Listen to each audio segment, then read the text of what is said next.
Bapak Ibu, kita akan sama-sama ambil waktu untuk merenungkan firman Tuhan sore menjelang malam. Sebetulnya saya menyediakan beberapa topik. Hamba Tuhan pasti, ya apalagi saya khotbahnya udah tidak terlalu banyak gitu ya.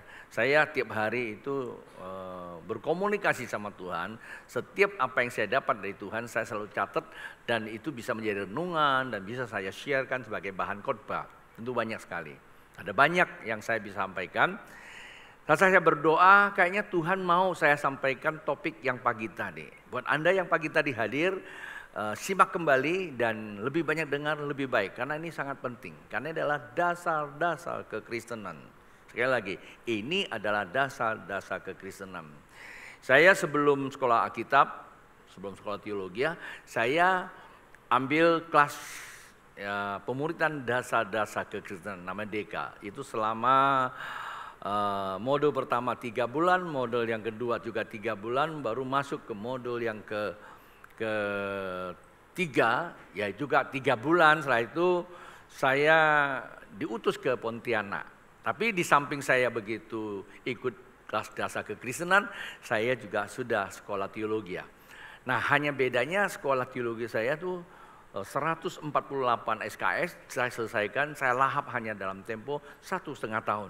Saya juga tidak mengerti ya. Biasanya kalau kita kuliah paling banter ya, kami orang Jakarta paling banter kalau kita ambil SKS paling 20 ya, 25 itu pun sudah kelojotan ya, belajar selama 1 semester ya.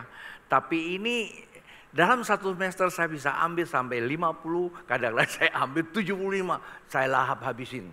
Kerja gimana? Ya saya baca, saya tulis, saya baca, nggak tahu benar atau tidak. Begitu saya sodorin, dapat angkanya nggak terlalu besar-besar ya angkanya, nggak terlalu tinggi-tinggi, nilainya cuma 100. Baik Bapak Ibu, kita akan sama-sama. Kenapa saya mempunyai pengertian bahwa ini dasar kekristenan? Karena ini bicara tentang keselamatan.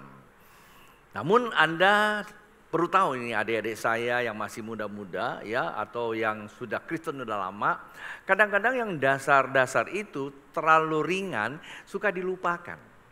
Padahal Alkitab katakan ya, apabila dasar-dasar itu dihancurkan, apa yang dapat diperbuat oleh orang benar itu. Nah, itu pemazmur loh ngomong begitu ya, tertulis dalam Mazmur pasal yang ke-10 ya, 11 maksud saya, ayat yang ketiga. Nah, itu menjadi hafalan kami ya. Nah, Tuhan tahu tentang apa yang diletakkan dasarnya. Tuhan tahu. Ya, dasar yang Tuhan letakkan itu kokoh. Alam maut tak dapat menguasainya. Sebab itu kalau Anda yang pernah ikut kelas saya, yang jemaat yang lama-lama itu saya punya kelas DK, HB, ya dan servanthood. Ya, saya ajarkan ini ya. Di sini juga ada DK. Sekarang namanya diganti dengan SMK ya. Tapi memang juga tetap ada dasar-dasar kekristenannya. Nah, mari Bapak Ibu kita akan baca. Saya ambil dulu 2 ayat sebagai dasar pemikirannya. Efesus pasal yang kedua ayat 8 berkata demikian, sebab karena kasih karunia kamu diselamatkan oleh iman. Ayat 9-nya berkata, itu bukan hasil usahamu, tetapi pemberian Allah. Kasih garis bawah, pemberian Allah. Kata lain itu anugerah, atau secara rohania atau teologisnya itu dikatakan kasih karunia. Itu bukan hasil pekerjaanmu, jangan ada orang yang memegahkan diri. Kata memegahkan diri mungkin dalam pengertian bahasa lain, jangan sombong loh. Gitu ya. Tapi Alkitab sangat sopan, saya agak kurang sopan. Jangan sombong loh, kan gak sopan. Tapi ya begitu, jangan memegahkan diri. Apa artinya? Mentang-mentang. Jadi orang Kristen mentang-mentang ya. Nah, Bapak Ibu, ketika kita membaca 2 ayat ini, pelajaran apa yang kita dapat? Tahukah Anda, hal yang sangat penting adalah satu anak kalimat menunjukkan perubahan Anda dan saya, yaitu ada kata keselamatan. Nah, kata keselamatan diberikan kepada Anda adalah kasih karunia. Bukan hasil usaha kita, bukan juga pekerjaan kita. Keselamatan atau diselamatkan karena kasih karunia.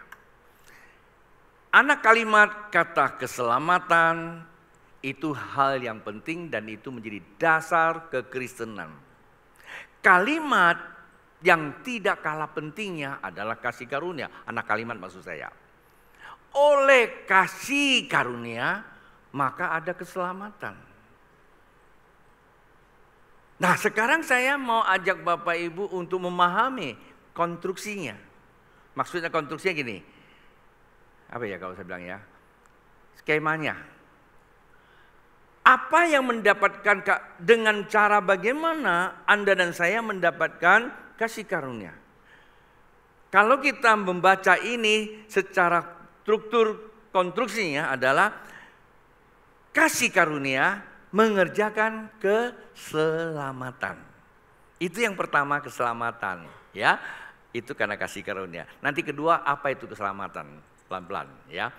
Konstruksinya, kasih karunia mengerjakan keselamatan, bukan hasil usaha Anda. Iman mendapatkan kasih karunia. 3 anak kalimat. Pertanyaan saya, mana yang terpenting? Kasih karunia bukan usaha Anda, pemberian Tuhan. Kasih karunia dapat saya boleh umpamakan, dia itu adalah Tuhan itu sendiri. Kalau saya menggunakan bahasa kata gantinya, kasih karunia itu adalah kata bendanya. Ya.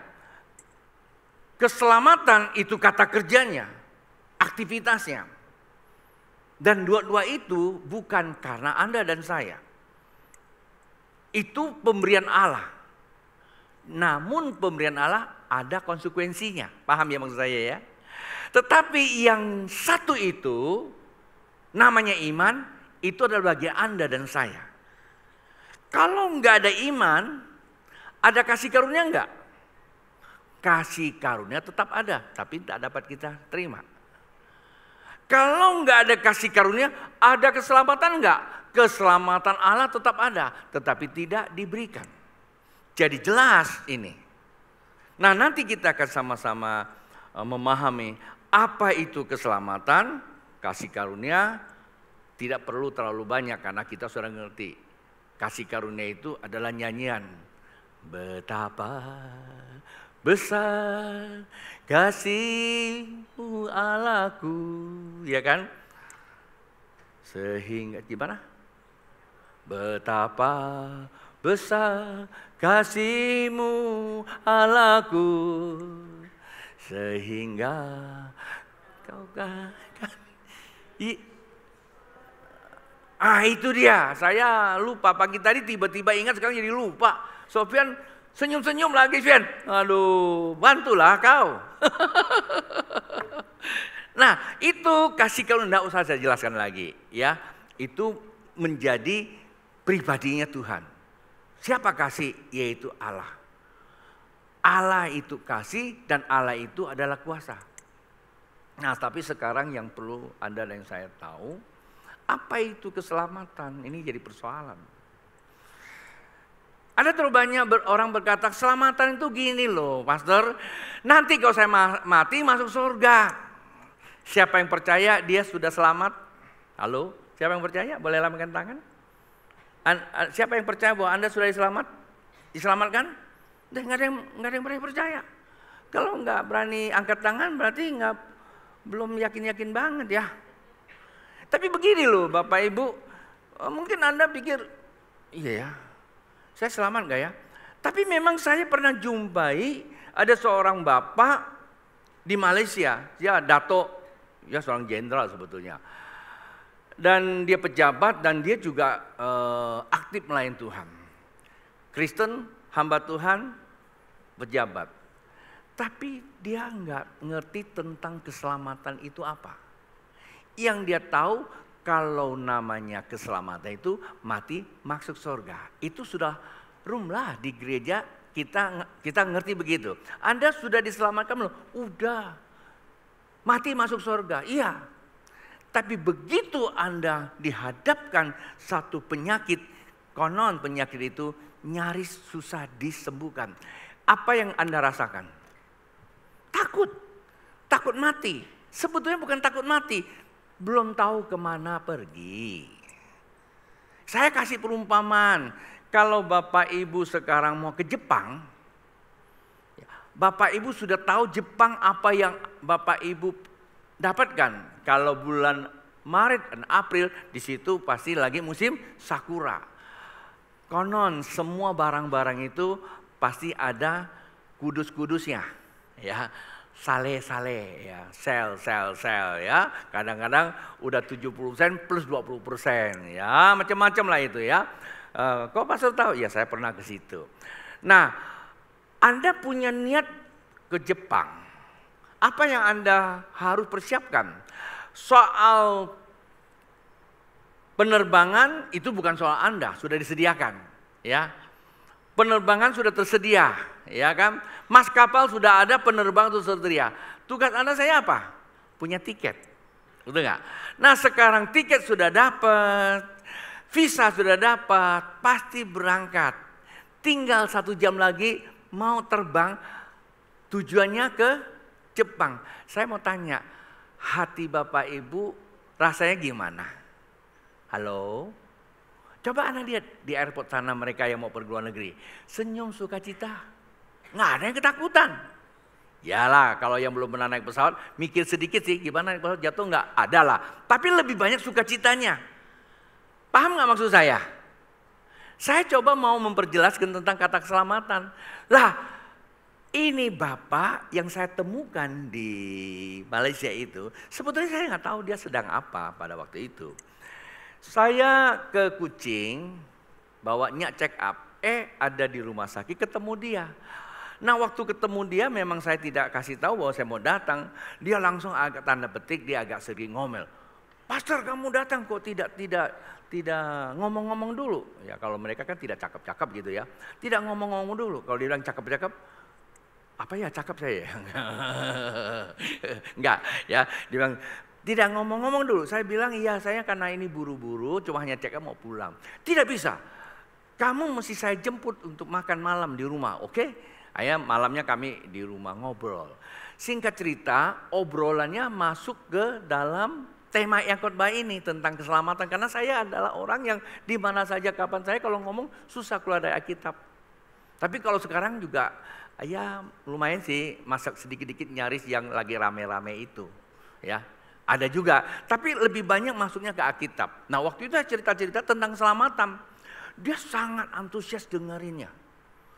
Sehingga saya cerita tentang kasih karunia, lalu dia beli buku saya yang saya tulis ya, hidup dalam kasih karunia itu. Dia borong banyak sekali, dia bagikan pendeta-pendeta. Lalu dia bilang sama saya, pastor, boleh nggak kamu bikin seminar di Semenanjung Malaysia untuk para hamba Tuhan supaya mereka bisa sampaikan kepada jemaat Tuhan. Saya tidak tahu kenapa. Karena waktu saya menyampaikan tentang keselamatan bagi dia ada gairah yang luar biasa. Rupanya dia dihinggapi penyakit kanker stadium 4. Dan dia divonis tidak ada lagi obatnya, tinggal waktu itu ketakutan. Ketika dia mengerti tentang keselamatan, berubah. Jadi seperti kita mau ke Jepang, ada sel, ada sakura, lupa gitu. Tahu apa yang akan terjadi. Seperti itulah dia. Bukan saja dia akan masuk surga, dia ngerti surga itu di mana dan bagaimana, tapi yang dia tahu keselamatan itu apa. Dan memang betul, saya tidak terlalu waktu itu saya tidak tahu penyakitnya seberapa parah sebetulnya. Setelah beberapa bulan kemudian saya ditelepon oleh seorang teman saya, beliau sudah dipanggil Tuhan. Waktu saya pergi ke sana samanya, barulah keluarganya ceritakan, waktu ketemu dengan Anda Bapak itu sudah dihinggapi penyakitnya seperti itu. Nah, ini orang sudah hamba Tuhan Pak Bu, punya jabatan. Bagi dia keselamatan yang selama ini didengar di gereja itu hanya sebatas simbol keagamaan. Saya yakin saya selamat, saya yakin saya selamat. Tapi kalau Bapak Ibu hinggapi sesuatu yang buat Bapak Ibu mengerti bahwa yang Anda hadapi nyaris membawa Anda akan mengalami kematian. Disitulah menentukan, memperlihatkan pengenalan Anda tentang Allah dan keselamatan sampai di mana. Ini nggak boleh main-main Pak Bu. Ini nggak boleh main-main, betul nggak boleh main-main. Karena saya sebagai hamba Tuhan pernah ngalami. Ketika dokter memvonis saya belum parah-parah banget karena belum ketahuan. Hanya dikatakan bahwa benda yang tumbuh di belakang tengkorak ya, benar ya. Di hidung kamu di dalamnya tuh ada tumbuh satu benda yang hasil dari scan-nya itu. Dan dia tidak tahu itu seberapa ganasnya. Tetapi dia kasih gambar, menurut dia itu sangat berbahaya. Dan itu saja buat saya berhari-hari memikirin masih muda, tugas saya belum selesai. Aduh, gereja gedungnya baru selesai. Ini kematian sudah ada di depan pintu, nggak bisa tidur, betul. Betul, saya ngalami. Saya lupa tentang keselamatan yang saya pelajari dan saya ngajarkannya. Anak saya tanya sama saya, Pak, kenapa jam-jam segitu belum tidur? Jam 1, jam 2 saya masih ada di teras, saya perhatikan bintang-bintang. Jadi orang kalau udah pengen mati suka lihat bintang-bintang itu. Betul. Ya, saya perhatiin. Kadang saya nangis sendiri, kenapa saya kok jadi hingga begitu. Pada satu ketika Tuhan ingatkan saya tentang apa yang saya ajari. Soal tentang keselamatan. Dan seketika hari itu saya ngalami reborn, lahir kembali. Ada keberanian. Saya tulis satu buku namanya Breakthrough Worship. Dan tulisan buku itu adalah sebuah manifest dari pengalaman saya. Dan betul setelah saya bawa masuk ke hadirat Allah. Waktu saya ambil keputusan di operasi, saya pergi ke Kucing sana. Begitu di ronsen, di scan kembali lagi, diperiksa lagi. Barang itu sudah tidak ada. Jadi tadinya saya khawatir karena saya tidak mengerti keselamatan. Pengenalan saya akan Allah, mengerti tentang keselamatan. Bukan sekedar saya siap mati, tetapi saya tidak diizinkan mati. Dan Tuhan sembuhkan. Artinya pengenalan akan Allah dan keselamatan itu sangat amat penting Pak Bu. Itu yang pertama. Dan yang kedua, kalau kita tahu penting, bukan cuma hanya sekedar tahu Bapak Ibu. Tapi bagaimana kita menghidupi keselamatan itu di dalam keseharian.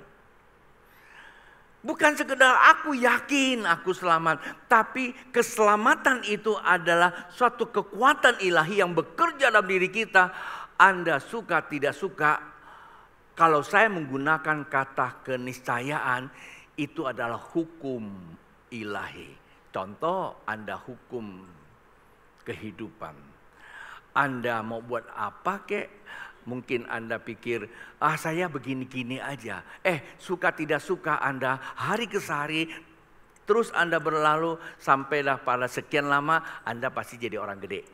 Dan nanti jadi tua, mati juga. Itu keniscayaan loh.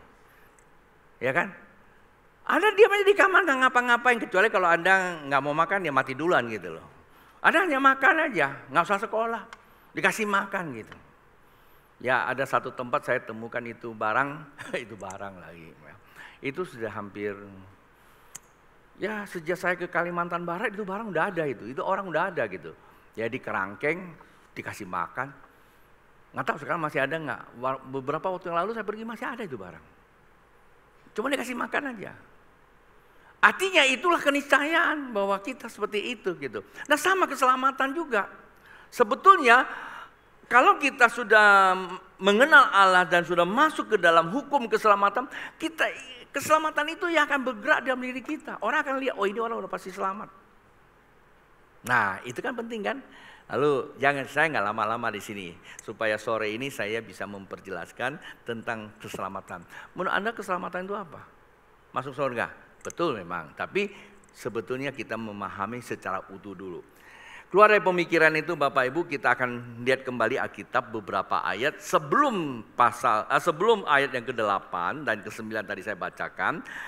Kita akan mulai membaca dari ayat keempat ya, sebetulnya dari ayat pertama sih, tapi ya saya ambil dari keempat itu kita sudah bisa temukan maksud daripada kata keselamatan itu sendiri.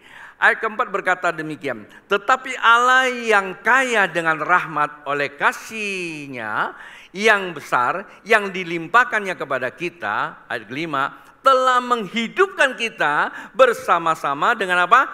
Kristus. Sekalipun kita telah mati oleh kesalahan-kesalahan kita, oleh kasih karunia kamu diselamatkan.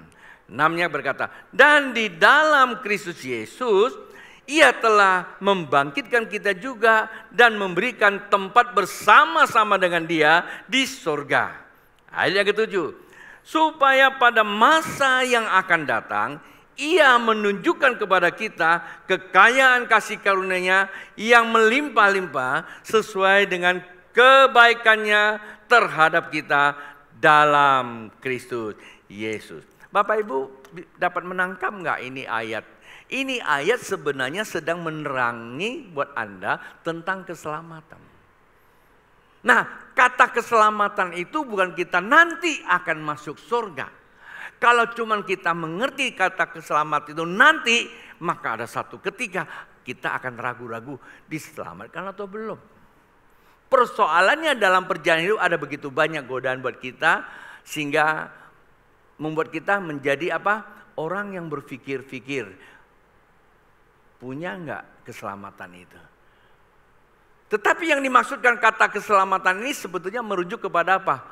Hidup di dalam Kristus. Itulah sebabnya Alkitab berkata, aku datang supaya kamu mempunyai hidup. Di Yohanes pasal 10 ayat yang ke-10. Aku datang supaya kamu mempunyai hidup, itu yang pertama. Tetapi tadi yang kita baca, kita bukan hanya sekedar punya hidup, tetapi dia kata kita akan mengalami kehidupan yang akan datang bersama-sama dengan Dia di dalam pembacaan tadi. Tetapi sebenarnya pembacaan tadi oleh Rasul Paulus mengatakan seperti itu, dia sedang merujuk kepada Yohanes pasal 10 itu tadi, ayat 10, bahwa kamu ya supaya kamu mempunyai hidup dan mempunyai segala kelimpahan. Ada dua anak kalimat.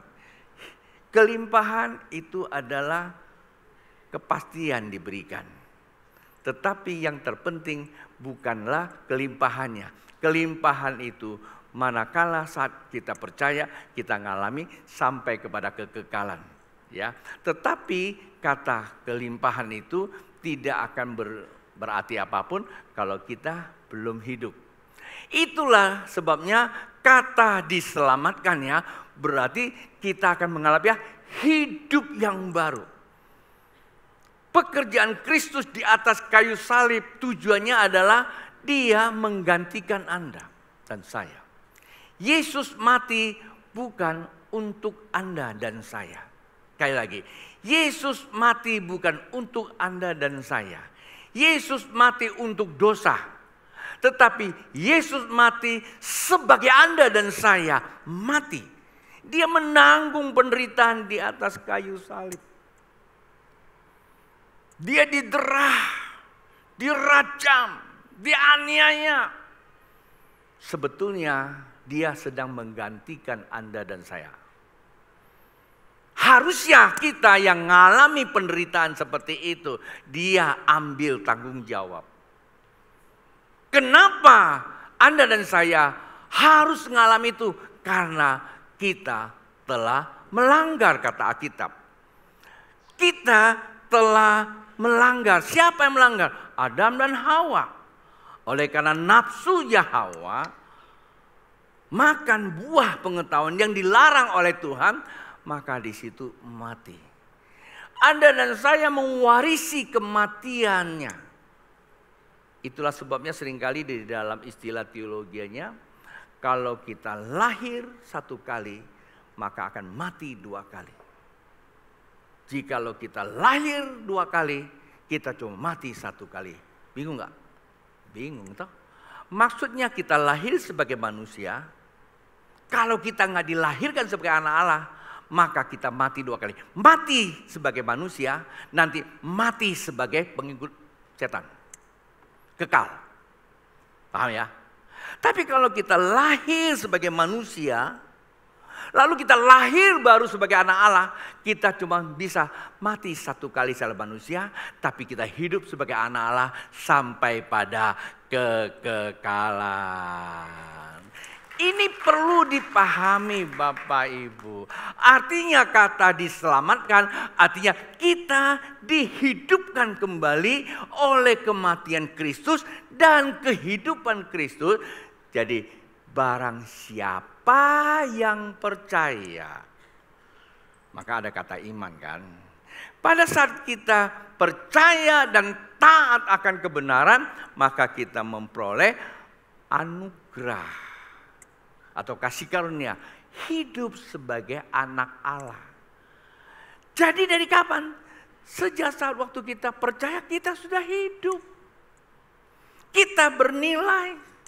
Pak Bu, kalau hidup sebagai anak Allah, nilainya beda. Kadang-kadang kita tidak paham, tapi hari-hari ini ada banyak contoh. Tetangga seberang, negara tetangga. Anak presidennya dikejar-kejar, berharga sekali. Ya kan? Negara tetangga. Yang jadi presiden siapa sekarang? Anak presiden kan? Sebelum jadi presiden, wah diusung-usung gitu. Karena anak presiden. Belum lagi negara kita ada juga. Kalau saya ini contoh ya, contoh. Kalau saya boleh nih ada cara gitu, lahir kembali sebagai anak presiden, saya pertama yang mendaftarkan diri. Benar. Karena banyak fasilitas toh. Apa betul? Ya buktinya gitu. Salah nggak salah, memang itu nilai yang didapatkan. Tapi ya memang itu tidak mungkin terjadi toh. Betul nggak? Ya kita tetap sebagai kita. Kita bukan anak presiden. Tetapi kita tidak mungkin jadi anak presiden, bernilai sebagai anak presiden. Tapi Anda dan saya udah menjadi kepastian sebagai anak Allah dan bernilai keselamatan. Pastilah lebih berbeda. Bilang sama samping kiri kananmu, kamu anak Allah. Kalau anak presiden saja bernilai, apalagi kamu. Kamu bikin martabak kamu pasti laku. Kamu buka jahitan kamu pasti laku karena kamu anak Allah. Halo? Paham gak Bapak Ibu? Saya jadi tambah semangat tuh. Tapi heran kenapa gak banyak orang paham. Karena dia gak ngerti kata keselamatan. Kata keselamatan, dia telah lahir kembali sebagai anak Allah.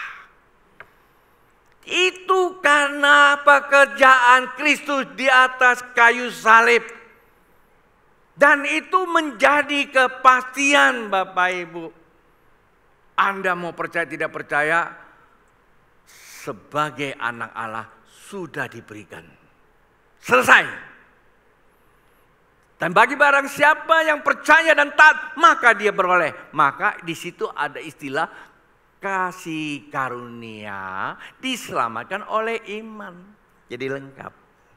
Iman memperoleh kasih karunia mengalami keselamatan. Udah ngerti ya? Nah sekarang konsekuensinya apa? Kalau kita sudah diselamatkan, pasti ada konsekuensi yang harus kita bayar kan? Betul gak? Nah ada satu ayat mengatakan demikian ya. Karena itu ayat ini penting sekali buat kita perhatikan. Di Filipi pasal yang kedua ayat 12 berkata demikian. Hai saudara-saudaraku yang kekasih, kamu senantiasa taat. Ini menunjukkan orang percaya. Karena itu tetaplah kerjakan keselamatanmu dengan takut dan gentar. Bukan saja seperti waktu aku masih hadir, tetapi terlebih pula sekarang waktu aku tidak hadir. 13, karena Allah yang mengerjakan di dalam kamu baik kemauan maupun pekerjaan menurut kerelaan. Kata keselamatan itu indah. Tetapi Alkitab tanda orang yang diselamatkan, maka dari dalamnya ada satu kekuatan spirit yang akan terus mengerjakan keselamatan itu. Nah, disinilah menjadi pertanyaan, loh kok keselamatan itu perlu dikerjakan? Pertanyaannya tadi, apa itu keselamatan? Karena hidup kembali. Lalu sekarang Alkitab katakan, mengapa harus kita kerjakan keselamatan? Padahal keselamatan itu adalah Allah kerjakan di dalam diri kita. Saya berikan ilustrasi. Kalau saja sekarang Bapak Ibu mau ke Jakarta, perlu pakai pesawat.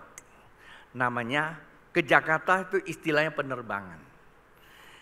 Pesawatnya adalah maskapalnya. Maskapal bukan punya kita. Garuda punya pemerintah. Penerbangan bukan tugas Anda saya, tugas maskapal. Tapi karena kita mau ke Jakarta, saya mau bertanya, tugas Anda dan saya ke Jakarta apa yang disiapkan? Halo? Apa? Apa? Tiket. Bukan penerbangannya, bukan maskapalnya. Paham ya? Tiket yang kita perlukan. Nah, kalau saja kita mau terus mengerjakan penerbangan, apa yang kita kerjakannya? Ya tiketnya, Pak, Bu. Ini ilustrasi. Demikian juga keselamatan. Kasih karunia itu Allah. Pekerjaan Tuhan adalah keselamatan. Itu tugasnya Allah. Tetapi Anda dan saya harus selalu kerjakan apa? Imannya. Bilang sama sebelah samping kiri. Yang kita harus kerjakan apa? Imannya. Maksudnya apa? Taat dan percaya. Kadang-kadang kita mengaku keselamatan. Kita kerjakan iman, percaya Yesus. Begini Pak Bu. Percaya itu ibadah. Sekali lagi, percaya, Anda percaya Tuhan itu sudah ibadah loh. Ya. Tetapi ibadah tidak lengkap kalau kita tidak memberikan persembahan. Percaya kepada Tuhan itu ibadah, ketaatan kita melakukan apa yang dituntut oleh kebenaran itulah persembahan. Bukan soal uang.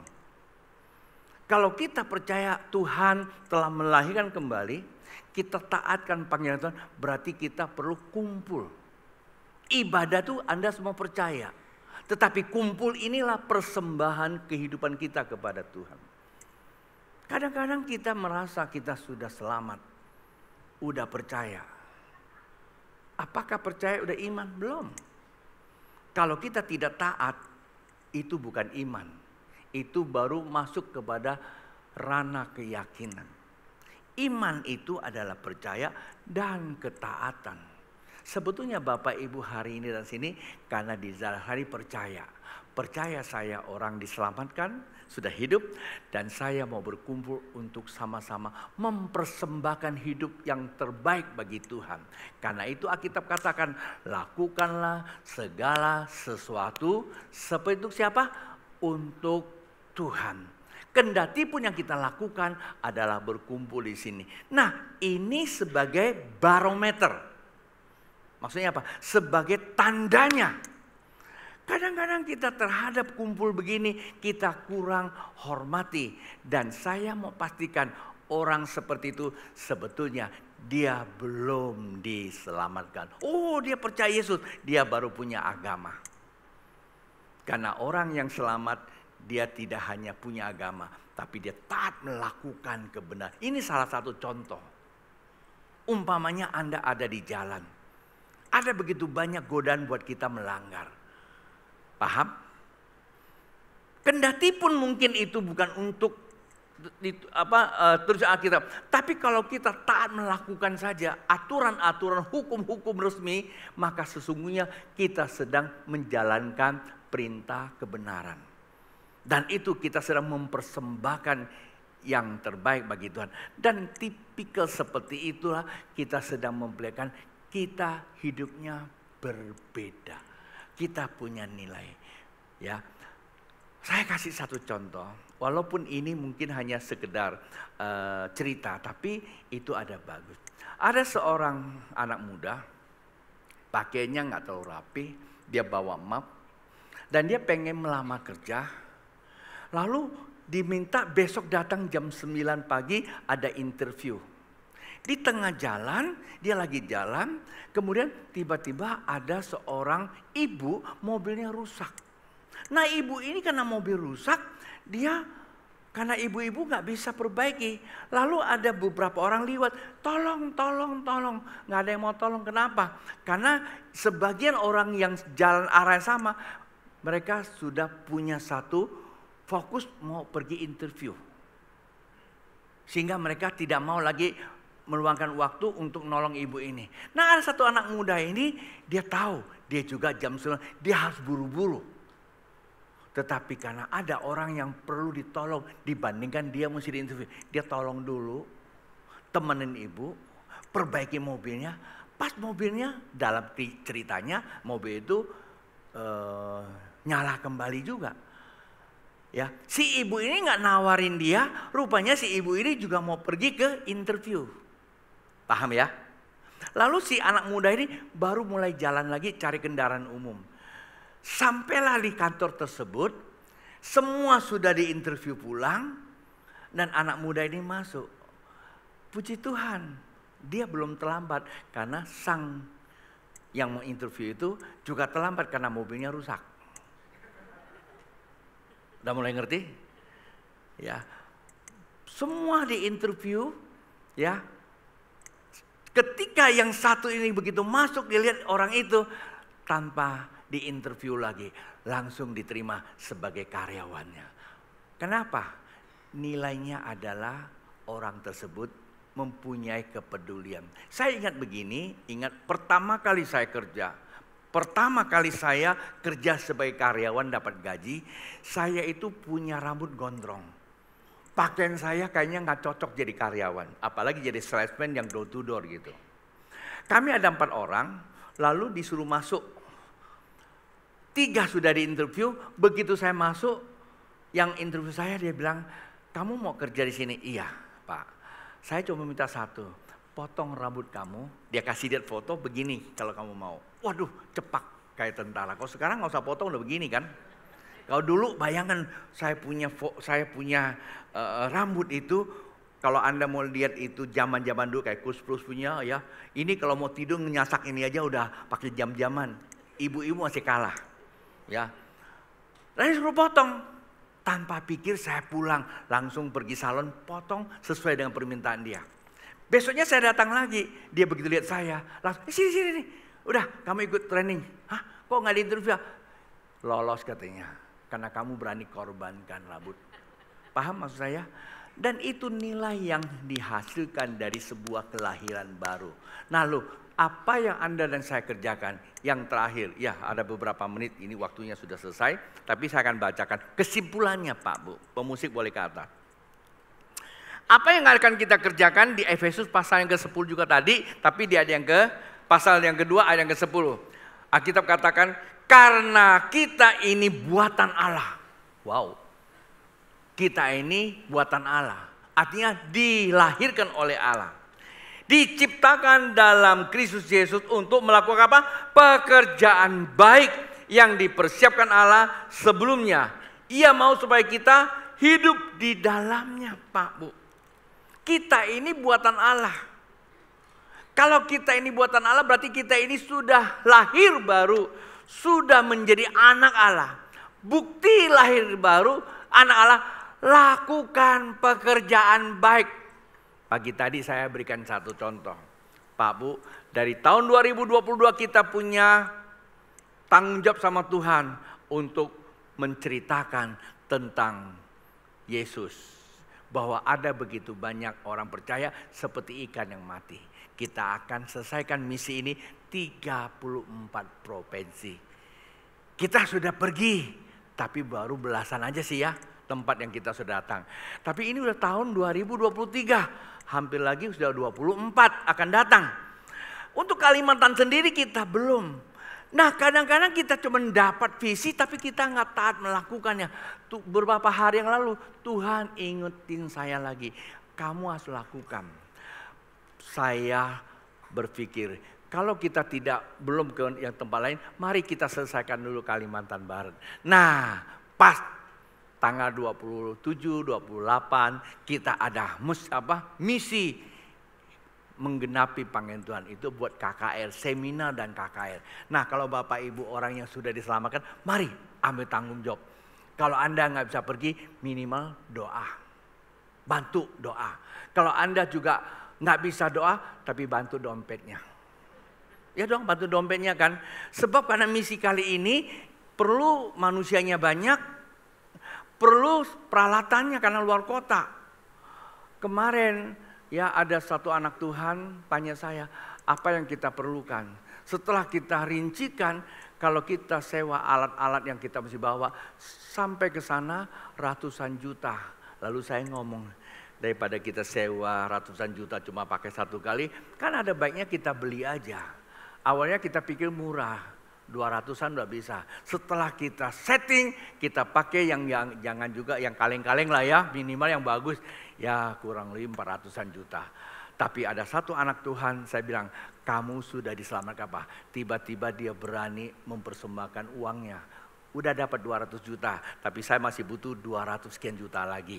Nah, tanda keselamatan adalah mari kita tanggung bersama. Bilang sama sampingnya, mari kita tanggung bersama.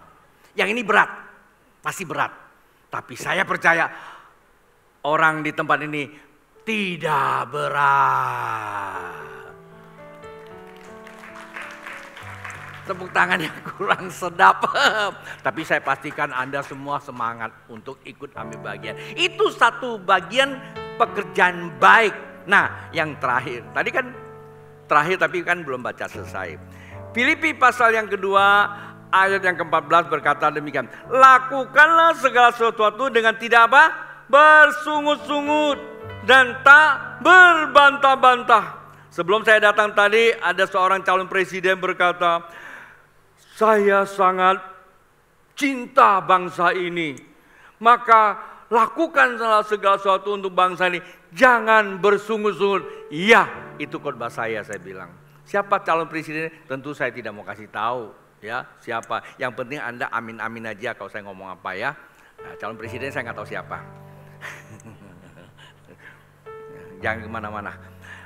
Jadi apa? Lakukanlah segala sesuatu, jangan bersungut-sungut. Tapi saya juga butuh pembicara karena ada 7 titik ya. Bro ya, 7 titik, berarti 7 pengkhotbah. Lalu malamnya KKR, perlu ada pelayan Tuhan. Kalau Bapak Ibu yang sudah pengen juga ikut misi, daftarkan segera ke Erna. Bilang saya mau ikut. Kalau nggak bisa ikut, doa saya ikut. Kalau doa juga hanya doa, dompetnya juga boleh ikut. Ya, lah katakan apa? Tidak bersungut-sungut, terbantah-bantah, ayat 15, supaya kamu tidak apa? Beraib dan tiada bernoda sebagai anak-anak Allah yang tidak bercelah di tengah-tengah angkatan yang bengkok hatinya dan yang sesat ini. Sehingga kamu bercahaya di antara mereka seperti bintang-bintang di dunia. Siapa yang mau jadi ketua umum partai? Harus bercahaya dong. Betul nggak? Kan kira ada nilai. Kalau kita bercelah, siapa yang suka? Kalau hidup kita bercelah, siapa yang suka? Setan. Paham? Yang hatinya bengkok yang suka. Tapi kalau kita bercahaya, Tuhan yang mentapiskan, Tuhan yang memuliakan, Tuhan juga membuat segala sesuatu sukses pada waktunya. Mari bangkit berdiri. Anak-anak muda dengarkan baik-baik. Keselamatan harganya mahal. Itulah sebabnya kita tidak bisa bayar. Tapi Tuhan berikan gratis. Anda dan saya hanya perlu tiketnya. Apa itu tiketnya? Percaya dan taat. Kalau Bapak Ibu percaya apa yang saya sampaikan hari ini. Wah, saya percaya itu firman Tuhan. Saya tidak banyak menerjemahkan dengan aneh-aneh. Tetapi percaya tidak cukup, taat melakukan. Doa, baca kitab, bersekutu, bersaksi, melayani. Dan itulah bukti ketaatan Anda dan saya. Sehingga kita akan semakin cemerlang, bercahaya. Dimanapun kita berada, kelimpahan itu menyertai kita. Kita tidak perlu kejar kelimpahan. Orang percaya tidak perlu kejar kelimpahan. Kejar Tuhan, maka kelimpahan itu akan mengejar kita. Mari sama-sama katakan, betapa. Apa lagunya? Ya, yang tadi saya udah. Nah, itu dia. Sehingga Kau berikan Yesus padaku,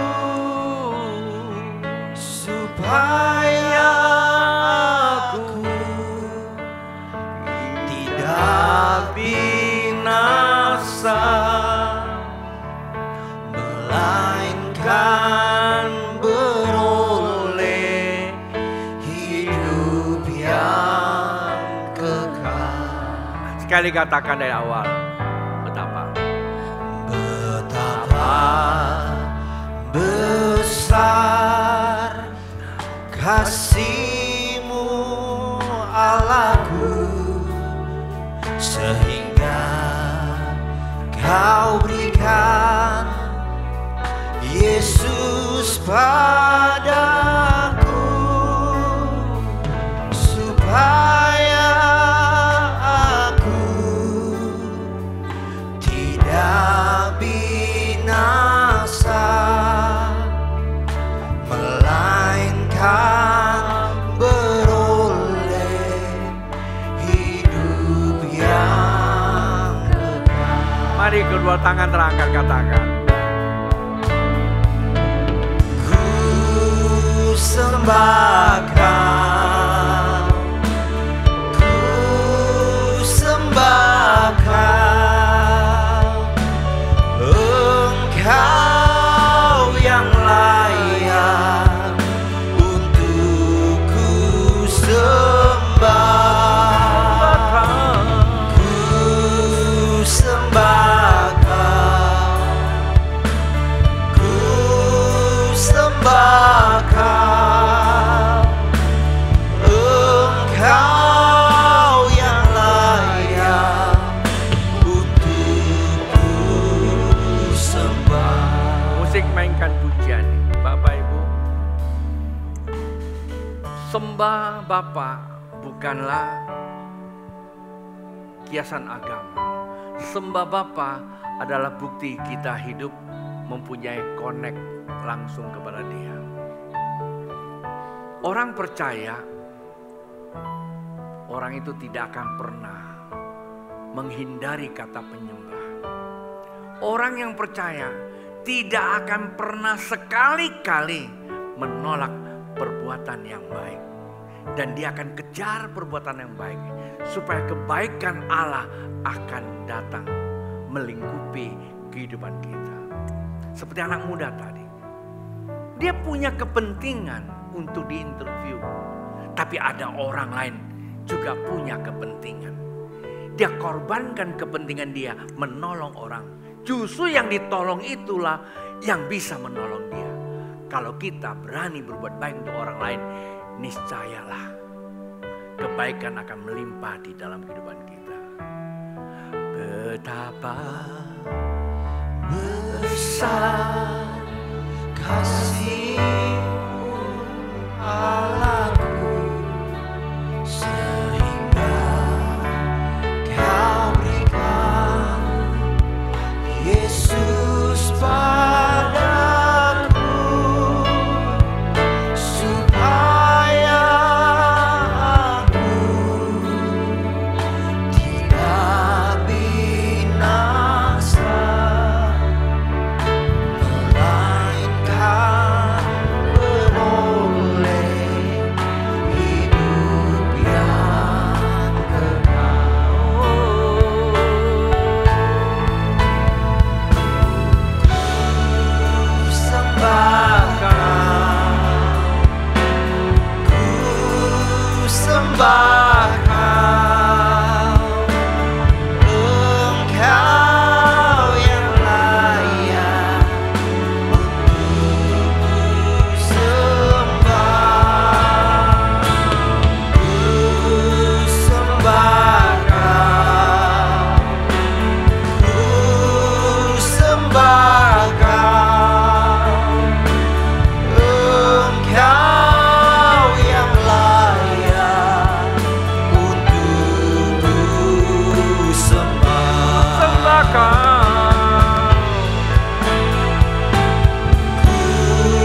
Penyembahan adalah bukti orang itu hidup. Iman kita hidup kembali. Kita dapat melihat Tuhan dengan jelas. Kendati pun Dia Tuhan adalah Roh yang tidak mungkin kita bisa lihat dengan mata jasmani, tapi kita bisa melihat dengan hati kita. Kita bisa merasakannya. Ketika itu yang kita lakukan, percayalah, hidup kita akan semakin serupa dengan Dia. Tahukah Anda, orang hebat di dunia ini dicari, orang ahli dicari, orang kaya dicari. Salah nggak? Nggak salah. Tapi saya mau katakan satu kali lagi pada Anda, pencarian terhadap orang itu terbatas, tapi pencarian kepada Allah sampai hari ini dan seterusnya tidak pernah berhenti. Jikalau Anda dan saya menjadi gambarnya Tuhan, maka mereka akan temukan Tuhan di dalam diri Anda dan saya. Perjumpaan kita akan mengubah kehidupan mereka. Ketika kita mengubah kehidupan mereka, sesungguhnya kita sedang mengubah kehidupan kita sendiri. Hari ini, Bapak Ibu, ada dua yang saya mau doakan. Yang pertama buat Bapak Ibu yang hadir di tempat ini, yang sampai dengan hari ini belum pernah terima Yesus sebagai Tuhan, atau yang sedang ikuti streaming dan ikuti saya berdoa, katakan bersama saya, kalau Anda mau jadikan Yesus sebagai Tuhan, taruh tanganmu di dada, saya akan berdoa. Ikuti saya. Tuhan Yesus, saya percaya Engkau adalah Mesias, Anak Allah yang hidup, mati di salib, bangkit, dan Engkau Tuhan. Dan hari ini saya menerima Engkau sebagai Tuhan dan Juru Selamat. Dan saya menyerahkan hidup saya kepada Engkau, sehingga saya dilahirkan kembali menjadi anak Allah. Terima kasih Tuhan Yesus. Amin. Buat Bapak Ibu yang sudah ikuti saya di tempat ini, Anda bisa hubungi staf saya untuk bimbingan berikut. Tapi kalau Anda yang di streaming, Anda bisa mengikuti hubungan dengan kami dengan alamat yang tertera, atau minta bimbingan dari gereja setempat untuk mengalami bimbingan berikutnya. Dan sekarang saya berdoa, jikalau Bapak Ibu selama ini sudah menjadi orang Kristen, tapi Anda masih tanda tanya tentang keselamatan. Hari ini Anda berkata, iya saya percaya dan saya mau belajar taat. Anda boleh lambaikan tangan dan saya akan berdoa. Bapa Surgawi, setiap tangan yang terangkat mau memperbaharui keimanan mereka. Bukan sekadar percaya, tapi juga mau taat melakukan firman-Mu sesuai dengan arahan Tuhan. Dimanapun mereka, apa yang dia lakukan merupakan persembahan hidup kepada Tuhan. Tuhan, perbaharuilah mereka. Ketika mereka datang ke tempat ini membawa sakit penyakit, ada kesembuhan buat mereka, ada pemulihan untuk keluarga rumah tangga mereka, ada pemulihan untuk pekerjaan mereka, ada pemulihan secara keseluruhan buat mereka. Dan mereka bukan hanya menjadi orang Kristen yang cuma hanya punya agama, tapi setiap pribadi yang hadir di sini maupun di rumah, dimanapun mereka berada, mereka hari ini percaya dan hari ini dia tahu bahwa mereka telah diselamatkan.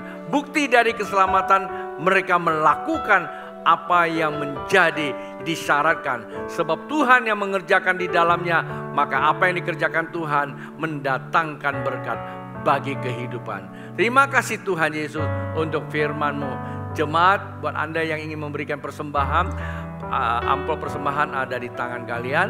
dan angkat amplop persembahan. Buat Anda yang ada di online service, Anda ingin memberikan persembahan, Anda bisa melalui QR code kita yang sudah ada tertera di dalamnya. Baik pengembalian perpuluhan, semua yang saya sampaikan tadi, tentu juga tentang misi. Kita perlu lagi menyelesaikan semua kelengkapan alat sound system yang kita baru ambil separuh. Sesungguhnya untuk memperlengkapinya kita butuhkan dana kurang lebih 400 sekian juta. Uang terkumpul 200 sekian juta, kita masih butuh cukup besar. Tapi saya tahu Tuhan yang memulai, Tuhan juga akan mencukupinya. Buat Anda yang ingin ambil bagian, Anda bisa berhubungin atau berikan persembahan tertulis di dalam amplop persembahan itu. Ini persembahan sound system misi. Mari jemaat yang dikasih Tuhan yang ingin berikan persembahan, saya akan berkati Anda semua. Bapa Surgawi, setiap persembahan yang kami bawa kepadamu, kami tahu ini berasal dari Engkau, dan sekarang kami berikan kembali kepada Tuhan supaya dipergunakan sesuai dengan apa yang telah Tuhan ingin lakukannya.